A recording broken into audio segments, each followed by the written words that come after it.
महाराष्ट्राचे मुख्यमंत्री देवेंद्र फडणवीस साहेब, तुम्ही का मूग गिळून गपची बसले आहात? तुमचं ग्रह खातं का मूग गिळून गपची बसलं आहे? नुकतंच केज मध्ये घडलेली घटना संपूर्ण महाराष्ट्राला बोलायला लावते। यापूर्वी भी एक घटना परभणी जिल्ह्यामध्ये घडली होती।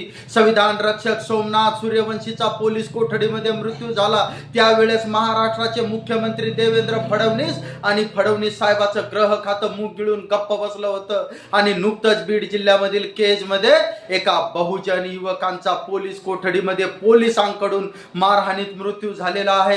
का मूग गिळून गपची बसले आहेत महाराष्ट्राचे मुख्यमंत्री देवेंद्र फडणवीस आणि देवेंद्र फडणवीस कडे असणाऱ्या ग्रह खात्याबद्दल का बोलत नाहीत मुख्यमंत्री देवेंद्र फडणवीस? विचारतोय संपूर्ण महाराष्ट्र। या महाराष्ट्राच्या मुख्यमंत्र्याला आणि महाराष्ट्राचं ग्रह खातं सांभाळणाऱ्या देवेंद्र फडणवीसला होईल का न्याय? तामिळनाडू सारखा, तामिळनाडूमध्ये 9 पोलिसांना फाशीची शिक्षा दिली होती तेथील सरकारने आणि न्याय व्यवस्थेने। देईल का महाराष्ट्र सरकार आणि महाराष्ट्राची न्याय व्यवस्था त्या संविधान रक्षक सोमनाथ सूर्यवंशीच्या मारेकरी असणाऱ्या पोलिसांना आणि नुकतंच घडलेलं केज मधील घटना त्या आशिष दिवारच्या मारेकरी असणाऱ्या पोलिसांना फाशीची शिक्षा? विचारतोय महाराष्ट्र संपूर्ण या न्याय व्यवस्थेला आणि महाराष्ट्र सरकारला।